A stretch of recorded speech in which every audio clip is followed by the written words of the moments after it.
Nous vous souhaitons la bienvenue, chers candidats au baccalauréat. Nous vous proposons une série de séances pour vous présenter l'épreuve d'histoire-géographie. En effet, comme vous le savez, depuis la réforme de l'enseignement secondaire général lancée en 2010, le cadre général de l'épreuve a changé, à savoir les modalités, la structure et les types d'exercices. Dans le nouveau bac, la série S a vu se renforcer les matières scientifiques et les langues en classe de terminale. C'est pourquoi l'enseignement de l'histoire-géographie s'arrête en classe de première. La série ES est spécialisée en sciences humaines et en langues. Ici, l'histoire-géographie est renforcée avec un coefficient 6 au bac. La série L est spécialisée en langues et en sciences humaines avec un coefficient élevé en histoire-géographie qui est de 5. Pour la série SG, l'histoire-géographie est enseignée pour renforcer la culture générale des élèves. Dans cette série, l'épreuve d'histoire-géographie a complètement changé. Nous verrons les détails tout à l'heure. Dans cette première séance, je vous propose de jeter un coup d'œil sur le cadre général commun à toutes les séries. Alors, ce cadre général commun à toutes les séries se présente la suivante. L'épreuve porte évidemment sur les programmes d'histoire et de géographie étudiés pendant l'année. Les élèves de la série scientifique passent l'épreuve d'histoire-géographie comme une épreuve anticipée en classe de première. L'épreuve évalue donc les connaissances enseignées durant l'année des premières et les capacités construites tout au long de la scolarité. Pour les élèves des séries économiques et sociales, littéraires et sciences de gestion, l'épreuve d'histoire-géographie porte sur les programmes des terminales et sur les capacités construites tout au long de la scolarité. Les épreuves sont adaptées aux différentes séries. Les exercices composant l'épreuve peuvent donc être différents d'une série à l'autre.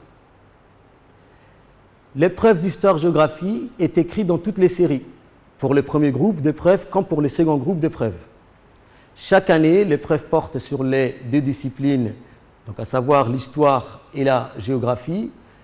Chaque sujet comporte une partie obligatoire et une autre où les candidats auront le choix des exercices proposés. Donc, quelle que soit la série, l'épreuve permet d'évaluer les principales compétences acquises au lycée en histoire-géographie. Par conséquent, l'élève doit pouvoir mobiliser les connaissances et les savoir-faire afin de les réinvestir dans différentes situations, comme par exemple dans les réponses écrites longues ou comme dans les réponses écrites courtes. Il doit également mobiliser les connaissances pour pouvoir élaborer un croquis et évaluer aussi la pertinence des informations fournies par un document, etc. L'élève doit également organiser une réflexion historique et géographique sous forme écrite ou graphique. Il doit savoir prélever et confronter des informations dans un support documentaire donné. Il doit pouvoir analyser un ou plusieurs documents pour faire ressortir ce que ces documents apportent à la connaissance d'un problème historique ou géographique étudié durant l'année. L'élève doit également pouvoir comprendre, interpréter et pratiquer différents langages, celui des graphiques, celui de la cartographie par exemple, ou celui des schémas, celui des textes de différentes natures, par exemple un texte avec une nature littéraire ou les discours politiques ou des extraits des journaux. Le langage des images doit être aussi maîtrisé puisqu'il y a des images de différentes natures comme les photographies, les tableaux, les caricatures, etc. Nous venons de voir le cadre général commun à toutes les séries. À présent, il est très important de comprendre la méthodologie générale de l'épreuve d'histoire-géographie pour chaque série. Donc, nous allons commencer dans cette séance avec la série ES-L. Alors, si nous jetons un coup d'œil sur la méthodologie générale pour l'épreuve d'histoire-géographie au baccalauréat pour les séries économiques et sociales et littéraires, donc dans un premier temps, nous verrons l'épreuve du premier groupe qui est notée sur 20 points. Alors, on peut se poser des questions sur les différentes modalités. Alors, le coefficient de la note d'histoire-géographie est de 6 en série ES, 5 en série L. L'épreuve est commune aux deux séries. Elle porte sur le programme de la classe des terminales. Elle évalue à la fois les connaissances acquises en terminale et les compétences construites durant la scolarité. L'épreuve dure 4 heures et se compose de 2 parties. Pour chaque session, l'épreuve prévoit un équilibre entre l'histoire et la géographie. Donc chacune sera notée sur 10 points. Quelle est la structure de l'épreuve? Alors la première partie, comme je viens de le dire, est notée sur 10 points. L'épreuve de la première partie porte obligatoirement sur une composition. Les candidats ont le choix entre 2 sujets, donc soit des sujets d'histoire, soit des sujets de géographie, selon les sessions. La seconde partie, également notée sur 10 points, permet aux candidats d'avoir 2 types d'exercices. Alors les candidats, bien sûr, ont le choix entre 2 types d'exercices. Si la première partie porte sur l'histoire, les candidats ont le choix entre une analyse de documents qui porte sur 2 ou 3 documents. Donc cette analyse est guidée par un petit nombre de questions, entre 4 ou 5 questions, ou un croquis. Alors les croquis demandés correspondent à ceux qui ont été travaillés en classe durant l'année. Donc les candidats travaillent sur un fond de cartes fourni. Si la première partie porte sur la géographie, les candidats ont le choix entre 2 sujets, donc d'histoire cette fois-ci. Donc ce sera une analyse de documents qui porte sur 2 à 3 documents et cette analyse sera guidée par un petit nombre de questions, entre 4 ou 5 questions, ou un croquis. Et donc les croquis, bien sûr, correspondent à ceux qui ont été travaillés en classe durant l'année. Et le candidat fait un travail sur un fond de cartes fourni. Si nous jetons un coup d'œil maintenant sur les différents exercices qui composent l'épreuve d'histoire-géographie pour la série ESL, il y a la composition. Alors, ce qu'il faut se poser ici comme question, c'est d'abord, qu'est-ce que c'est la composition? La composition est un exercice proposé en première partie de l'épreuve d'histoire-géographie. Il ne s'agit pas d'un exercice de récitation du cours. Elle consiste à répondre à un sujet en élaborant une démonstration qui s'appuie sur des connaissances ordonnées et argumentées, ce qui nécessite un important travail préparatoire avant de commencer à rédiger. Pour ce faire, il faut d'abord bien sûr comprendre le sujet en précisant les limites et ainsi éviter le hors-sujet. Il faut donc faire ce travail en suivant différentes étapes. Alors la première étape, il s'agit d'analyser le sujet et de poser une problématique. Alors, comment analyser un sujet? Dans un premier temps, il faut le lire. Il faut lire le sujet avec attention. Il faut repérer et comprendre les mots clés. Il faudra définir avec précision chaque terme du sujet, être très attentif à la ponctuation et les majuscules. Il faut savoir aussi interpréter l'ordre et le sens des mots de liaison, comme donc ou dans. Par exemple, le mot peut impliquer une comparaison, une mise en relation ou bien une mise en opposition. Distinguer les termes au singulier qui invitent à étudier l'unité ou la permanence d'un phénomène, des termes au pluriel qui, eux, invitent à aborder plutôt la spécificité de chaque élément. Il faut également définir les limites chronologiques et spatiales. Il faut savoir qu'un sujet de composition concerne toujours une époque et un lieu. Les limites chronologiques peuvent concerner une longue période ou une période courte. Les limites géographiques peuvent être un pays, un continent ou les mondes. Toujours dans cette première partie du travail, il faut donc analyser le sujet, il faut aussi savoir trouver une problématique. Alors le sujet ne pose pas directement des questions, donc c'est un sujet avec une phrase affirmative, il faut donc s'en poser soi-même. Les devoirs doivent répondre à cette question de façon ordonnée, Donc la problématique est le fil conducteur du développement. Il faut tenir compte du type des sujets qui détermine souvent le type de problématique. S'interroger par exemple sur ce qui conduit de la situation historique de départ à celle qui prévaut à la fin de la période, ou s'interroger sur la spécificité du thème abordé en soi ou à titre de comparaison. Dans une deuxième étape, il faut construire un plan, parce qu'on ne peut pas faire le développement si le plan n'est pas déjà fait au brouillon. Alors, plusieurs types de plans sont possibles, mais les plus fréquents sont les plans chronologiques et les plans thématiques.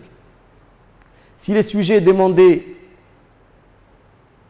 est d'étudier une longue durée, préférez un plan chronologique et réfléchissez aux dates charnières de chaque partie. C'est ce qu'on appelle les dates de césure. Si le sujet s'inscrit dans un temps assez court, préférez un plan thématique en sélectionnant les connaissances appropriées pour chaque partie. Donc, une fois que ce travail est fait, il faut passer à la rédaction de la composition. Alors, cette rédaction, elle commence bien évidemment avec l'introduction. Alors, qu'est-ce qu'une introduction? Comment peut-on travailler sur cette partie de l'exercice? L'introduction est un élément essentiel de la composition, dont il convient de soigner particulièrement la rédaction. Pourquoi? Il faut savoir que alors, cette introduction, c'est le premier travail et aussi le premier contact du correcteur avec la copie. Donc, cela nécessite un travail de rédaction préalable au brouillon. Si vous perdez de ne pas avoir le temps, il faut au moins mettre au brouillon les grandes idées ou les grandes lignes de cette introduction. Utilisez le travail préparatoire pour rédiger l'introduction en 3 temps. Donc, une introduction commence toujours par ce qu'on appelle l'entrée en matière. Alors, qu'est-ce qu'est l'entrée en matière? Il faut présenter le sujet et montrer qu'il est compris en explicitant son libellé, ses limites chronologiques et géographiques et en le replaçant dans son contexte. Par la suite, il faut énoncer la problématique adoptée, ce qui a déjà été fait dans le travail au brouillon. Enfin, il faut annoncer de façon explicite le plan. Alors, une fois que ce travail est fait, il faut maintenant passer au développement. Comment peut-on faire un bon développement? Il faut dans un premier temps organiser le développement en parties. Ces parties qui sont elles-mêmes subdivisées en sous-parties, en suivant le plan détaillé élaboré au brouillon. Une composition comprend en général 2 ou 3 parties. Au début de chaque partie, énoncez en quelques lignes le thème général qui va être traité. Développez ensuite ce thème général dans les sous-parties en respectant l'ordre chronologique et logique. Veillez à la précision du savoir. Chaque idée doit être illustrée par au moins un fait ou une date, un nom, une localisation ou le nom d'un personnage dans le cadre d'un sujet historique.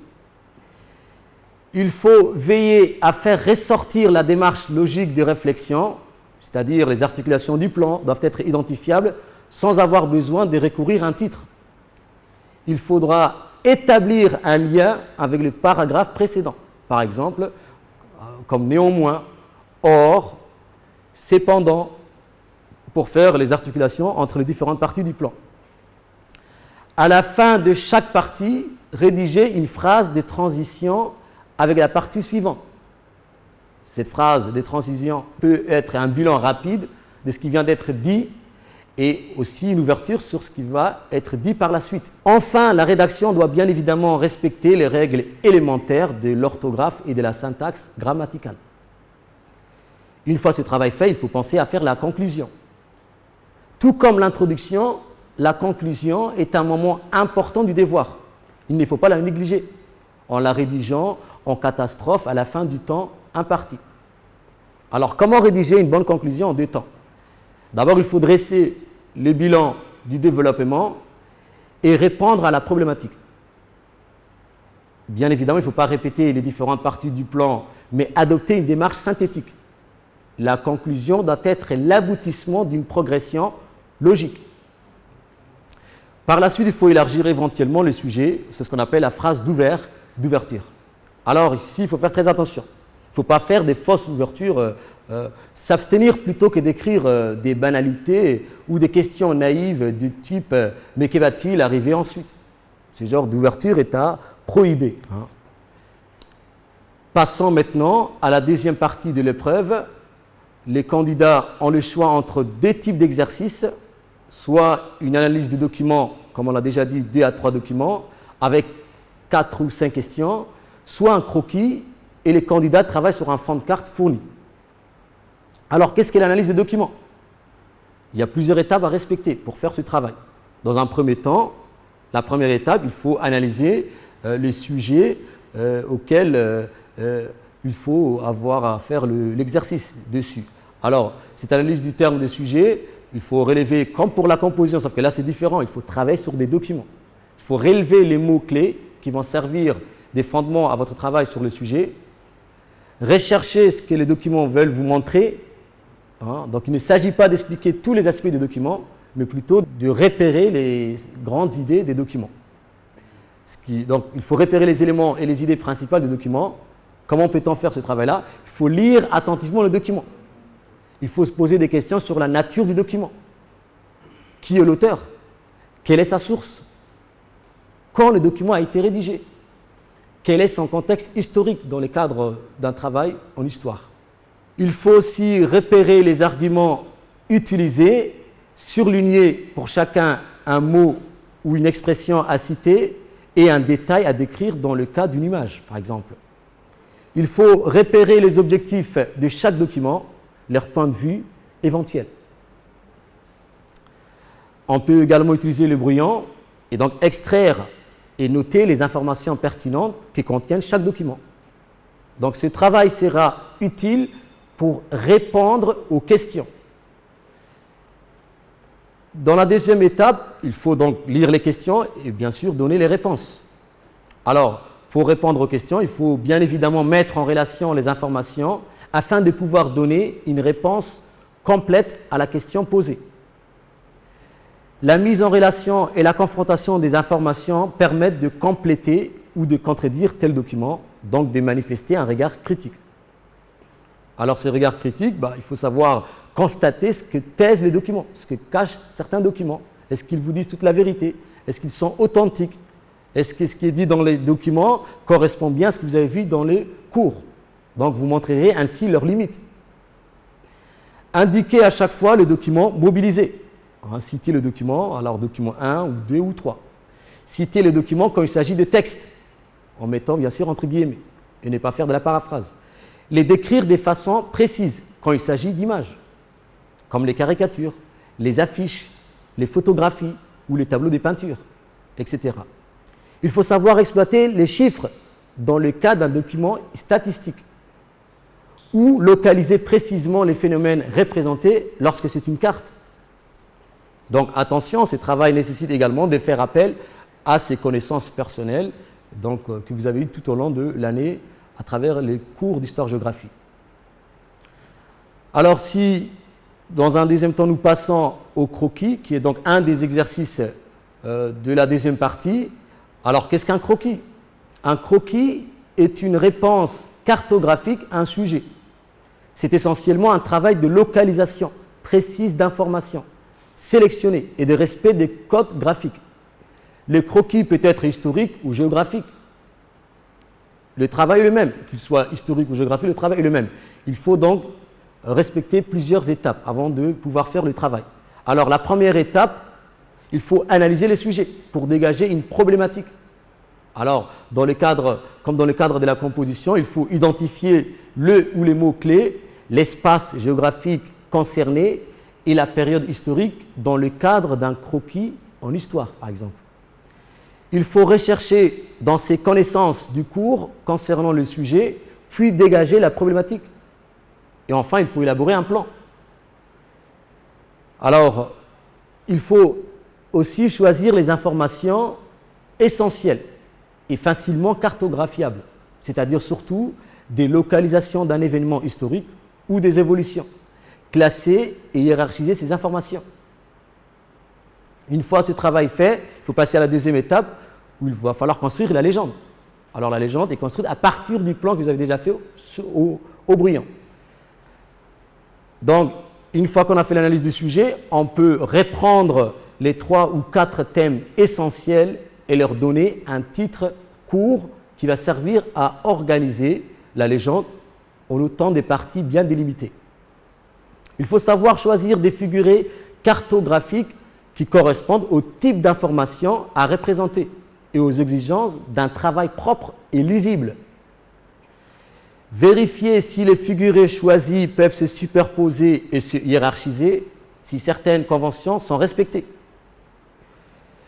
Par la suite, il faut recopier au propre la légende sous le fond des cartes s'il y a un espace réservé suffisant. Mais attention, jamais de légende au dos du croquis. Donc, alors, après, il faut réaliser le croquis. Reporter les informations en respectant précisément les figurés et la légende, et en commençant par les figurés de surface dans un premier temps, puis les figurés ponctuels et linéaires. Les détails, nous allons les voir dans les prochaines sessions. Il va falloir indiquer également la nomenclature, c'est-à-dire les noms des villes, des États, ne pas oublier de mentionner les noms des océans ou des mers, etc. Bien sûr, cette nomenclature doit être en relation avec le sujet, en soignant bien son écriture. Ne pas trop charger le croquis avec beaucoup d'informations, même si vos connaissances vous y encouragent, parce que ça risque de devenir un croquis illisible. Ne pas oublier de donner un titre au croquis, celui du sujet, on peut le reprendre, ou encore mieux, un titre original faisant ressortir la problématique du sujet. Donc, nous venons de voir les différents exercices de l'épreuve d'histoire-géographie pour la série économique et sociale. Donc ça, c'était l'épreuve telle qu'elle va vous être présentée pour le premier groupe. Maintenant, voyons l'épreuve pour le second groupe. Alors, cette épreuve du second groupe est notée également sur 20 points. Donc, l'épreuve, elle est écrite, comme pour le premier groupe. Elle dure 1h30, pas plus. Elle se compose d'un exercice, alors ça peut être une analyse d'un document historique ou d'un document géographique. Alors ici, ce n'est pas une analyse des documents, mais plutôt une analyse d'un document. Donc, un seul document va vous être présenté. Alors, cette analyse est guidée par un petit nombre de questions, 4 ou 5 questions. 4 ou 5 questions. Donc, voilà à peu près la méthodologie générale de l'épreuve d'histoire-géographie pour la série économique et sociale. Nous passerons bien sûr à la pratique dans nos prochaines sessions.